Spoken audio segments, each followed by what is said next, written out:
Semoga pagi ini dalam keadaan sehat nih. Ya. Oke, mungkin bisa langsung aja nih Bapak yang tentang pertanyaan-pertanyaan yang kemarin saya kirim ke jenengan itu nih. Ya. Ini mengenai berkaitan dengan wakaf kesiswaan nih Bapak ya. Ya. Karena sekarang dalam keadaan pandemi kayak gini kan mungkin kesulitan juga dari semua apapun kegiatan Bapak nih Pak ya. Saya mau tanya beberapa pertanyaan buat jenengan dan semoga jawabannya manfaat bagi saya dan semuanya nih Pak. Ya. Mungkin Bapak, pertanyaan yang pertama itu, langkah apa yang Bapak lakukan guna menjaga stabilitas mutu ini Pak, pembelajaran terhadap siswa di saat pandemi seperti ini Pak? Ya. Pada masa pandemi ini memang berbeda dengan pembelajaran yang biasa, ya. Di mana kita itu perubahan total dari pembelajaran luring ya di tatap muka dengan pembelajaran daring, yaitu kita bertemu melalui media elektronik ya, melalui HP. Juga usaha dari semua guru, semua instansi sekolah berusaha bagaimana caranya siswa itu tetap belajar seperti biasa. Ya, misalnya siswa itu diberi tugas melalui WA, ya, melalui WA, misalkan, atau melalui video juga bisa, ya. Bahkan juga bisa tugas daripada siswa atau guru untuk memberikan pembelajaran itu, mungkin kadang-kadang guru itu memberi materi dengan video, dengan menggunakan gambar-gambar atau video yang mengenai tentang pembelajaran pada saat itu, ya. Kemudian juga sesuai dengan RPP, ya, sesuai dengan RPP, program-program yang sama, cuma waktunya yang agak berbeda, tidak seperti tatap muka kan. Tadi pembelajaran yang sifatnya daring itu tidak bisa sepenuhnya, karena mungkin siswa itu bertanya juga melalui HP, juga melalui WA, tapi kan tidak secara langsung kepada guru. Kadang-kadang itu yang satu bertanya belum paham, yang satu lagi bertanya, itu hanya isi tanya jawab gitu. Tapi anak-anak alhamdulillah selama ini pembelajaran daring kita berusaha semaksimal mungkin. Juga semua guru-guru itu juga ada absensi. Jadi absensi, misalnya guru itu hari ini misalnya untuk MA, misalnya hari ini pembelajaran sosiologi, semua mulai dari kelas 10 sampai dengan 12, jam pertama itu sosiologi, terus jam kedua misalnya sejarah Indonesia, ya sejarah Indonesia semuanya, dengan dibatasi jam pembelajaran itu mulai jam 8 atau jam setengah 8. Tapi nanti anak-anak itu juga diberi kesempatan belajar sampai jam sekian. Kadang-kadang anak-anak itu kan santai, ada yang belum kirim gitu.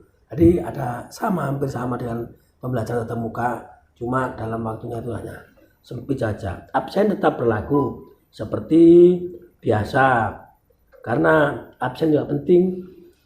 Anak itu masuk apa gak masuk, aktif apa tidak aktif itu tahu dalam absen itu. Kadang-kadang ada yang gak aktif, itu langsung ditegur oleh wali kelasnya. Yang bertanggung jawab di situ adalah wali kelas. Guru hanya memberikan tugas kepada siswa. Untuk proses selanjutnya itu yang bertanggung jawab itu adalah wali kelas. Seperti contoh, nah ini kan pembelajaran seperti ini. Nah, ini contohnya. Ya. Ini absensinya. Ini absensi anak putri. Kemudian kadang-kadang kelas yang lain, misalnya, nah ini juga ini anak pondok, tapi anak kampung anak pondok itu kan tersendiri. Nggih, berarti ada perbedaan Pak ya? Ya, perbedaannya apa? Kalau anak kampung kan langsung megang HP. Nggih. Nah, tapi anak pondok kan nggak megang HP. Nah, kemudian hanya pengurusnya saja yang megang HP. Pengurus pondok. Kemudian ya pengurus pondok. Tapi anak-anak waktu pembelajaran di pondok itu semuanya harus berkumpul. Misalnya kelas 10A, 10B, 10C sampai dengan 11 itu berkumpul di pondok. Nah, itu untuk mengetahui tugas dari Bapak Guru itu apa hari ini. Nah, itu untuk anak-anak pondok. Anak kampung sih gak masalah. Anggap saja anak pondok masuk semua. Kenapa? Karena sudah di situ di pondok. Nah, kemudian kalau misalnya anak kampung itu juga ada absensinya. Ya, juga ada absensinya. Biasanya itu anak-anak itu absensi dengan mencontreng. Yang hadir itu berarti mencontreng. Yang hadir dicontreng. Ya. Berarti langsung di list Pak ya? Iya, tulis nyontreng sendiri. Jadi nyontreng sendiri berarti hadir. Atau dengan yang lain, misalnya kirim tugas. Nanti ada kirim tugas pada wali kelas atau pada guru. Nah, itu yang cara untuk bagaimana caranya pembelajaran ini tetap Tetap baik. baik. Ujian pun juga sama. Ujian kemarin itu PAT, penilaian akhir tahun, atau PTS, penilaian tengah semester, itu juga menggunakan Google Form. Google Form. Ya, Google Form. Yang anak kampung ya itu langsung melalui HP dengan ujian langsung kirim kepada madrasah. Jadi langsung pada lab komputer sana ada operatornya. Nanti di situ kan nanti nilai kan langsung jadi, nilainya sudah jadi. Jadi guru sudah tidak mengoreksi lagi. Nah, itu yang anak kampung, yang anak pondok, bagaimana caranya bisa tetap tidak menggunakan HP, tapi dengan cara kita mengatur lab komputer itu kita jadikan sampai dengan pagi jam 7 sampai dengan jam 5. Itu yang untuk anak MT sama MA dijadikan satu MTS sampai jam berapa. Mungkin nanti yang aliyah jam berapa, itu anak pondok. Jadi semuanya menggunakan Google Form. Itu caranya untuk pembelajaran pada masa COVID ini. Itu mempertahankan stabilitas. Iya, mempertahankan stabilitas mutu pendidikan, mutu pembelajaran di MA Nurul Quran ini. Berarti selama ini Bapak dengan wali kelas koordinasi selalu gitu Pak ya? Iya, koordinasi selalu. Karena apa? Karena ada mungkin anaknya nggak masuk, misalnya di anak kampung, ya itu tahu nggak masuk, kok tugasnya di lab komputer kok belum ada. Ya mungkin wali kelas bisa, mungkin anak itu belum tahu jadwalnya, kan bisa juga ya. Atau bisa di WA secara langsung oleh wali kelas, bahkan juga ada mungkin sampai datang ke rumahnya. Itu cara untuk menjaga mutu pendidikan supaya anak itu tetap belajar seperti luring gitu. Itu di saat pandemi, mungkin untuk tidak di pandemi ini Pak tetap sama atau ada perbedaan antara pandemi dengan tidak pandeminya untuk mutu ini? Mutunya, saya kira ya tidak seperti kada pembelajaran biasa. Pasti kan ada kurangnya. Mungkin anak itu tidak secara langsung bertemu dengan Bapak Ibu guru. Mungkin dari segi tingkah laku atau akhlak kan beda. Bahkan yang anak baru, yang anak kelas 10 kan anak baru. Nah, itu kadang-kadang dengan gurunya kan nggak tahu. Padahal itu sudah pernah tahu, tapi tidak sepenuhnya. Nah, kalau luring kan tahu anak gurunya siapa. Kan itu. Terutama itu yang untuk daring, itu terutama itu yang kurang baik itu adalah akhlaknya, dipekertinya. Kan berkurang kan. Itu untuk daring Pak ya? Iya. Kenapa? Pengawasan seorang guru di sekolahan kan ketat. Nanti segala tingkah lakunya kan ketat. Tapi di rumah kan guru gak ada pengawasan. Orang tua kan nggak mungkin terus mengawasi gitu kan. Makanya tadi kerugian daripada COVID ini, pembelajaran secara daring, itu cukup besar pengaruhnya. Pengaruhnya besar Iya, pengaruhnya besar dari tentang akhlak. dari masuk ke akhlak itu ya. Iya, memang ini termasuk penjajah loh ini. Mohon maaf saya ini sudah tahu dulu tuh pernah membaca buku atau membaca apa di berita itu memang nanti tahun berapa 2000 berapa itu nanti akan ada pembelajaran tidak tatap muka. Waktu itu ada namanya daring, itu profesor siapa itu ada dulu, saya lupa sekarang, tapi memang dulu ada. Terus karena apa? Karena perkembangan teknologi. Ya, akhirnya bagaimana? Ya seperti inilah kejadiannya. Sekarang yang Iya, kejadiannya itu. Untuk ini Pak ya, untuk manajemen mutunya tetap Ya, berusaha dari berusaha, wali kelas ya. dan kesusahan juga nggih Pak. Kita menyenggol ke ini Pak ya, ke minat baca apa para siswa Ya, di para SMA siswa. mungkin. Minat baca ya kan. Mungkin kan di saat pandemi ini kan perpustakaan tutup. Ya, Terus yang lain yang sekiranya mereka untuk membaca itu pasti kan di rumah kan ada rasa malas atau apa Iya, gitu iya, kan. Nah mungkin dari Bapak sebagai wakil kesiswaan dan koordinasi dengan wali kelas atau wali murid ya. itu bagaimana Pak cara ini Pak? Cara mempertahankan atau meningkatkan minat baca terhadap siswa di MA Nurul Quran ini? Iya. Gini, ini ada mungkin seorang guru itu mungkin nggak tahu pembelajaran itu yang paling mengena. Pembelajarannya mengena, anak itu bisa membaca.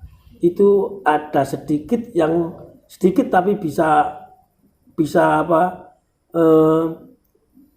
Mencakup tiga hal, merangkum, ya.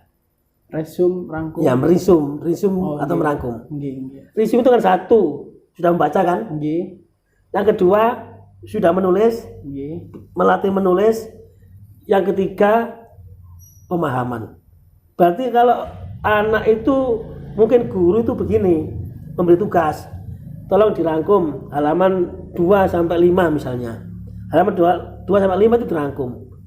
Merangkum kan justru anak-anak itu kan membaca secara teliti. Nggih. Mana yang lebih penting? Kan terus dirisum. Nggih. Nah, berarti 1 poin peminat membaca. Nggih, 1 poin. Yang kedua, termasuk anak itu belajar menulis. Artinya kan anak kalau semakin sering menulis tulisannya akan lebih baik. Nggih. Ya. Yang ketiga, hasil daripada meresum, menulis, kan dia berpikir, oh ya, berarti ini jawabannya seperti ini. Terus ada tugas. Gak banyak-banyak tugas itu. Saya kalau memberi tugas gak banyak-banyak. Ada 5 soal. 5 soal. Iya, kadang-kadang begitu. Sebutkan ini. Nah, kan sudah mencakup dari itu. Berarti sudah membaca, sudah menulis, sudah pemahaman, kemudian mengerjakan. Kan sudah bisa mengerjakan. Nah, itu caranya anak itu minat membaca. Jadi tugas seperti itu. Saya sering seperti itu. Oh, itu sering berarti Pak ya? Iya, saya begitu. Untuk ini ya Pak, untuk bukunya itu berupa LKS atau ada buku-buku lain gitu atau Ya. buku cerita atau apa gitu? Iya. Untuk sementara di MA Nurul Quran ini juga punya LKS. Nggih. Ya, juga ada buku penunjang. Buku penunjang sebenarnya di buku pembelajaran itu yang relevan juga ada di di perpus. Nah, gitu ada sebenarnya relevan. Artinya buku penunjang. LKS itu hanya tugas, termasuk LKS itu termasuk rangkuman daripada buku penunjang itu.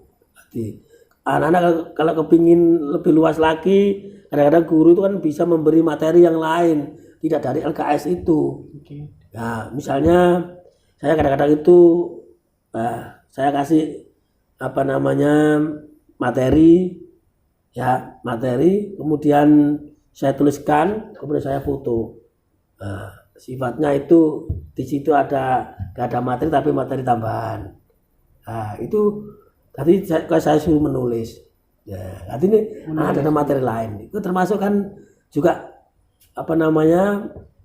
minat baca anak-anak itu bertambah. Mungkin kan biasanya kan ada gitu dari wali kelas itu ngasih tugas, tolong carikan jawaban ini atau di buku ini, kalau emang tidak buku tolong cari di website atau di jurnal apa gitu. Itu ya juga sama. Gitu. Saya juga kadang begitu. Ada suatu pertanyaan, kalau memang di LKS itu nggak ada anak-anak, tolong dicari ya di Mbak Google. Saya bilang gitu. Di Mbak Google. Iya, itu atau yang lain boleh aku gitu. Nah, itu juga kan juga membaca itu juga. Sama kan. Banyak sekali, artinya anak itu membaca itu. Tapi selama ini masih ada Pak ya kayak gitu nggih? Masih ada. Masih ini ya, walaupun pandemi ya kan. Iya ya, tetap. Kadang-kadang kan kita kan sebagai mungkin ada orang tua atau yang tidak suka lihat anaknya mainin HP, padahal dia mainin HP emang ada tugasnya gitu kan. Iya, tapi kadang-kadang orang tua udah paham. Kadang-kadang ada yang orang tua itu paham, kadang-kadang ada orang tua yang nggak paham juga ada. Ya begitu, kadang kurang apa namanya. Ya artinya itu memang orang yang nggak paham itu orang-orang tua yang artinya itu tidak mengenal begitu tentang IT, elektronik kan begitu. Anggap saja itu mainan katanya begitu. Tapi sebenarnya itu juga anak belajar. Nah begitu. Ya kan, karena kan mungkin saya kan pernah membaca kutipan Kiai Salahuddin Wahid almarhum. Ya. Indonesia bisa merubah zaman, mengikuti zaman dengan cara pemuda-pemudi itu selalu membaca. Iya, makanya memang kan saya pertanyakan ke siswa di sini. Iya. Memang kalau kita menurut ajaran Islam, memang harus pertama kali itu kan Nabi Muhammad Iqra gitu kan. Iqra bacalah ya Muhammad lah gitu kan. Ma'ana biqari. Ya, gitu kan, nggak bisa membaca. Kenapa? Nabi Muhammad kan nggak bisa membaca. Kan itu. Tapi itu bukan untuk hanya Nabi Muhammad, tapi untuk umatnya. Iya, umatnya itu disuruh membaca. Nanti kunci utama itu adalah membaca. Orang tidak tahu Jepang, kalau membaca buku, membaca peta, tahu Jepang. Di mana Jepang? Gitu kan? Kenapa? Karena Iqra tadi. Gitu. Ya kan, kalau untuk solusi mungkin beberapa gitu Pak. Saya kan juga pernah mengikuti seminar literasi digital pesantren yang kebetulan narasumbernya itu atau pembicaranya itu Najwa Shihab. Iya, Najwa Shihab. Iya, gitu. Itu tahun 2000 kemarin 2020 ya. 2020 yang gitu. Ya. Kemarin itu. Najwa Shihab sama itu siapa? Hotman Paris juga ya. Itu Hotman Paris yang mengenai hukum. Ya, hukum. Saya pas waktu itu ke sana kok. Hotman Paris cuma gak masuk, agak ikut masuk. Langsung masuk ke pertanyaan berikutnya nggih Bapak? Iya.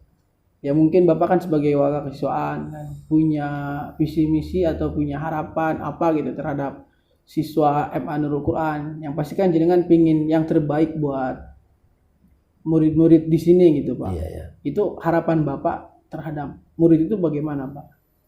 Ya, terutama tentang wakil kesiswaan, tentang dalam kinerja Bapak sendiri gitu, manajemen kesiswaan. Sebenarnya karena kita ini selama ini karena ada COVID, kita belum semaksimal mungkin bisa melaksanakan tugas saya sebagai kekasiswaan ya. Karena pengaruh tadi mungkin kegiatannya nggak bisa. Mungkin biasanya saya karena pengaruh COVID ini tidak bisa sepenuhnya, seperti kegiatan ekstra saja pun nggak bisa melakukan.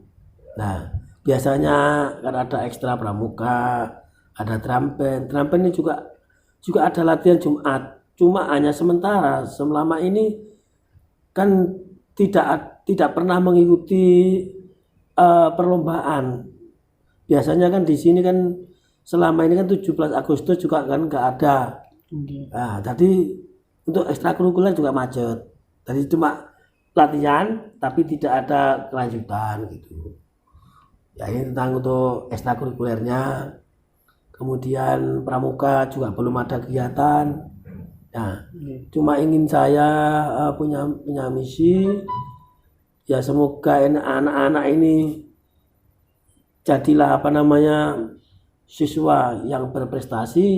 Artinya itu baik itu berprestasi tentang pendidikan agama walaupun pendidikan umum, baik itu dalam kegiatan ekstrakurikulernya seperti drum band itu juga di sini tuh sebelum saya di wakakiswaan drum band itu juga pernah juara kabupaten drum band. Walaupun saya itu gak mau kekesewaan waktu itu, yang mesti saya itu yang tetap saya itu yang awal dengan Cak Karim itu, ya Cak Karim itu guru apa namanya prakarya, tapi kan dia pelatih drum band juga. Itu saya kawal, saya juga mengikuti. Nah harapan saya karena gak ada pandemi ini kita bisa meningkatkan. Itu drum band juga pernah juga punya nomor tentang Jawa Timur juga. Nomor harapan atau apa itu. Tapi kalau kabupaten dia juga nomor 1, apalagi tingkat kecamatan. Ini tentang Al Quran. Kalau ingin tahu apa namanya piagamnya atau biasanya itu pialanya itu di depan apa di kantor depan itu kan banyak sekali. Itu piala drum band ya. Bahkan itu harapan saya mungkin ingin meningkatkan seperti ada MTQ. MTQ juga pernah juara tingkat kabupaten juga pernah. Bahkan dulu itu ada apa namanya pidato bahasa Indonesia pernah juara 2 nasional di Bandung sana juga pernah. Bandung Jawa Barat. Ya itu namanya Memunah itu sudah mungkin sudah lulus aliyah. Itu banyak sekali. Kemudian nanti kalau perlombaan misalnya di tingkat BKMA swasta untuk olahraganya volley itu juga pernah juara 1 tingkat apa? Tingkat kabupaten. Tingkat kabupaten. Ya. Kemudian yang lain tentang apa namanya lomba cerdas cermat Al-Quran. Itu juga pernah juara. Pernah juara juga. Ya, juara 3 atau berapa. Mesti lawannya itu MQ sama Mu'alimat, lawannya mesti begitu. Kan begitu kan, MQ, Mu'alimat, Pireng, pokoknya lawannya begitu. Lawannya berat-berat. Iya, dapat beras. Tapi alhamdulillah di sini juga tetap masih dapat juara. Harapan saya itu seperti yang dulu, kalau memang apa namanya nggak ada COVID, mungkin kita bina yang di pondoknya, terutama di pondok itu kan sudah ada pembinanya kan, anak-anak sekolah MA ini, tapi kan di pondok kan dibina itu, atau dibina lagi di sekolahan, terus dibina lagi, biasanya itu diserahkan kepada guru masing-masing. Yaitu misalnya kalau pidato bahasa Arab diserahkan pada guru bahasa Arab, pidato bahasa Inggris diserahkan pada guru bahasa Inggris. Ada pembinaan khusus gitu. Ya, ada pembinaan khusus. Kemudian kalau pidato apa namanya bahasa Indonesia diserahkan pada bahasa Indonesia. Seperti itu. Jadi usaha-usaha saya nanti kalau nggak ada COVID, inginlah tetap mutu ini terjaga, walaupun kegiatan ekstrakurikuler maupun kegiatan dalam proses belajar mengajar, saya mungkin lebih disiplin lagi. Misalnya kalau anak gak pakai seragam, gak apa namanya terlambat, itu saya hukum seperti apa di ABRI, tidak. Mungkin saya suruh berdoa, mungkin saya suruh membaca Al-Quran berkeliling. Nah itu kan sifatnya kan mendidik. Jadi anak itu memangnya gak boleh apa namanya seperti apa dipukul, itu memang gak boleh menurut peraturan undang-undang gitu. Nanti yang kena sanksi itu malah gurunya. Berupa fisik maksudnya tidak diperbolehkan. Boleh, nah, kita didik ya secara baik-baik, kita hukum tapi sifatnya itu mendidik begitu. Usaha-usaha saya nanti apa namanya misi saya juga ingin seperti apa namanya luring ya, ini artinya apa, pembelajaran tetap disiplin, berseragam ya, bersepatu kan begitu kan. Karena ini kan selama ini kan anak sekolah kan apa namanya artinya itu tidak seperti sekolah kan. Ada luring tapi kan pakai sandal. Nah, tapi ujian ini alhamdulillah rupanya sepatu semua. pakai sepatu. Kemahan sudah diinstruksikan wajib pakai sepatu dan jas. Itu ditentukan oleh kepala sekolah. Itu yang kebijakan kepala sekolah. Iya. Itu nggih harapan Bapak terhadap siswa nggih. Iya. Dan terhadap madrasah juga. Iya. Untuk prestasi-prestasi sini kan itu yang disebutkan tadi nggih Bapak ya. Iya. Piala-pialanya depan nggih. Ya mungkin itu saja Bapak pembelajaran saya mengenai manajemen kesiswaan dengan jenengan.